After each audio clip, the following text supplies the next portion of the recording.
మనకైతే west Indies తోటైతే test series అయితే start కాబోతుందండి series. అది ఇండియాలో జరగబోతుంది. 2 టెస్ట్ మ్యాచ్‌లు జరుగుతాయి. ఈ మ్యాచ్‌కొచ్చేసి స్క్వాడ్ మనం ఒకసారి చూద్దాం అసలు టోటల్ స్క్వాడ్ ఎలా ఉందో. కాకపోతే దీంట్లో శ్రేయస్ అయ్యర్‌నైతే ఇంక్లూడ్ చేయలేదు. మనకు తెలిసిందే శ్రేయస్ అయ్యర్ పైన గంభీర్ మధ్య వివాదం నడుస్తుంది. ఏదైతే కోల్కతా నైట్ రైడర్స్ సంబంధించి ఆ రోజు వాళ్ళు విజయం సాధించారు. అంతకుముందు ఇయర్. కాపోతే దానిలో ఎక్కువ భాగం గంభీర్‌కే క్రెడిట్ వెళ్ళింది.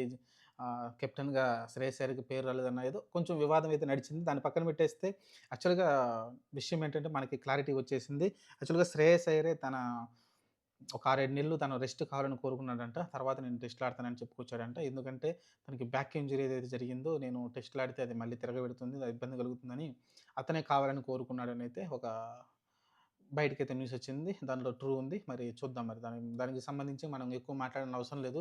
ఎందుకంటే రీసెంట్‌గా ఇంగ్లాండ్ టూర్‌కి గూడా లేకుంటే ఆసియా కప్‌లో గూడా మనం తనైతే చూడలేదు.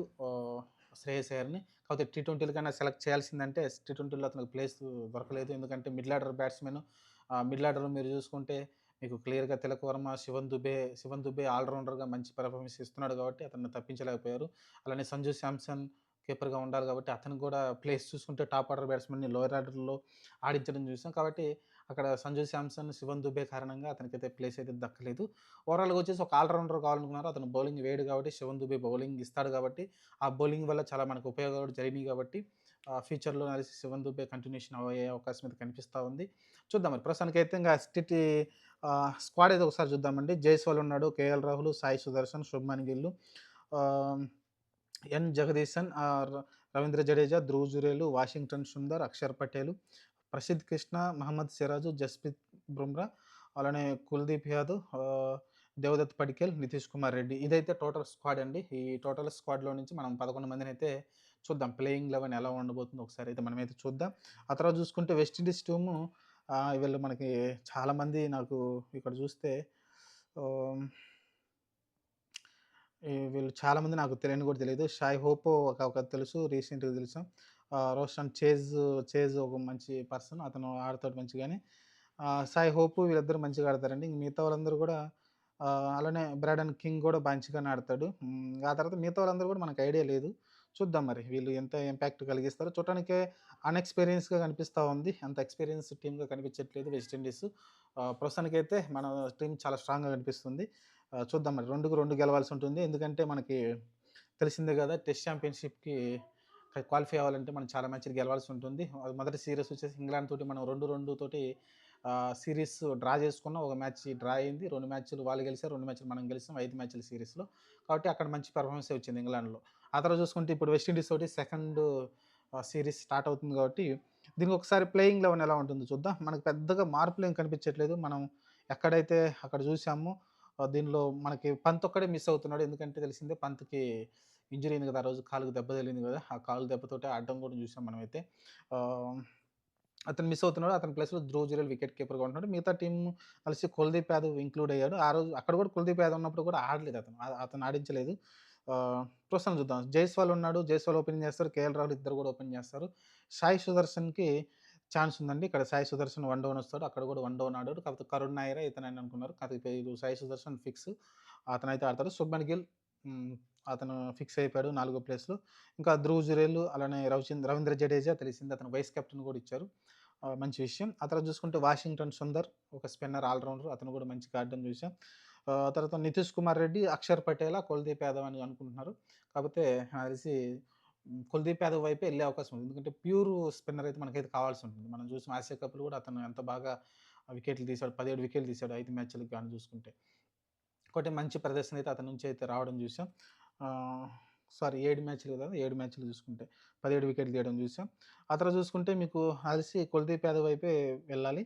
ఇంగా జస్‌ప్రీత్ బుమ్రా అలానే మహమ్మద్ సిరాజ్ వీళ్ళిద్దరు పేసర్లుగా ఉంటారు. ఇద్దరు పేసర్లు చాలు. ఇండియా పిచ్‌లు ఎక్కువ స్పిన్‌కి అనుకూలిస్తే ఇది ఏదైతే గుజరాత్‌లో ఉందో అహ్మద్ స్టేడియం పెద్ద స్టేడియం ఇది.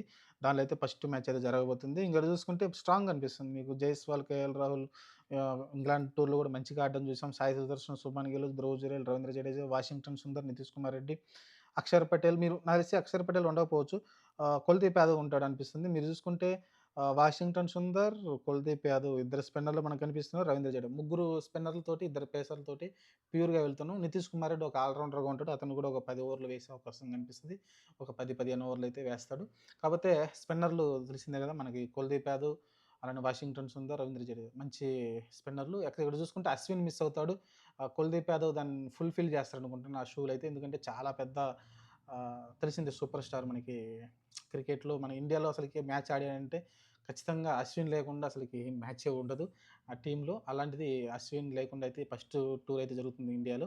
మరి దీన్ని కుల్దీప్ యాదవ్ అయితే ఎలా రీప్లేస్ చేస్తాడో చూద్దాం. ప్రస్తుతానికైతే కుల్దీప్ యాదవ్ చూద్దాం మరి రేపు మ్యాచ్ స్టార్ట్ అయినాక ఎలా ఉంటుందో చూడాలి. నేను రేపు 9:30కి అండి. రేపు 9:30కి అయితే మ్యాచ్ స్టార్ట్ అవుతుంది. ఇంక అదర్ చూసుకుంటే ఇద్దరు పేసర్లు బుమ్రాల, సిరాజ్ మంచిగానే కాంబినేషన్ ఉందండి. ఓవరాల్ చూస్తే టీమ్ చాలా స్ట్రాంగ్‌గా కనిపిస్తా ఉంది. వెస్టిండీస్ టీమ్ ఎక్కడ కూడా మనకి దరిదాపుల్లో కూడా కనిపించట్లేదు. చూద్దాం మనం. లాస్ట్ టైమ్ అయితే మనకొక చేదు అనుభవం అయింది. దానివల్లే మనం టెస్ట్ ఛాంపియన్‌షిప్ ఫైనల్ కూడా క్వాలిఫై కాలేకపోయాం.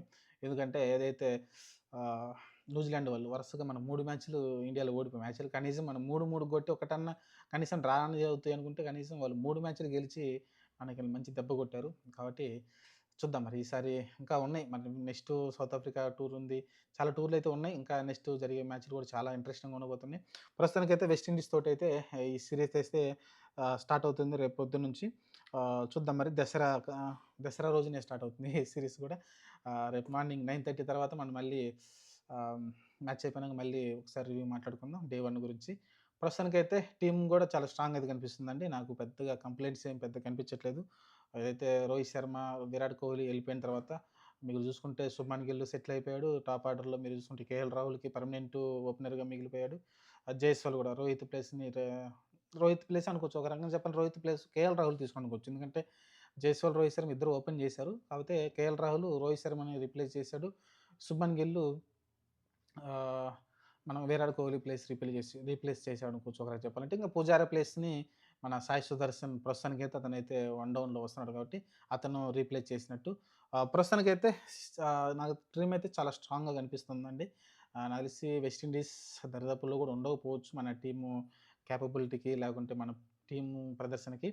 చూద్దాం మరి వన్ సైడర్‌గా గెలుస్తారా? ఎందుకంటే మనకు తెలిసిందే ఇండియాలో స్పిన్‌ని సరిగ్గా ఆడకపోతే 2 రోజులకే, 3 రోజులకే మ్యాచ్‌లు క్లోజ్ అయిపోతా ఉంటాయి. ఎందుకంటే ఒక రోజుకి 90 ఓవర్ల దాకా ఆడాల్సి ఉంటుంది.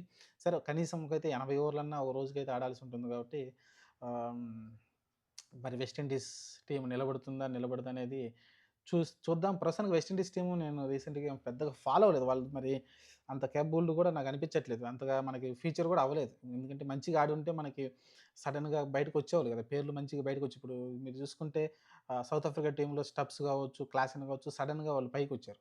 అలా ఆ రకంగా మరి వెస్ట్ ఇండీస్ టీమ్‌లో అంతగా గ్రో అయిన వాళ్ళు టీమ్‌లో మనకు కనిపించట్లేదు. హ్మ్. చూద్దాం మరి. ప్రస్తుతానికైతే ఇండియా టీమ్ చాలా స్ట్రాంగ్‌గా కనిపిస్తా ఉంది. ఖచ్చితంగా 2 మ్యాచ్‌లు ఈజీగా గెలిచేలాగానే కనిపిస్తుంది ఇండియా టీమ్. మరి చూద్దాం.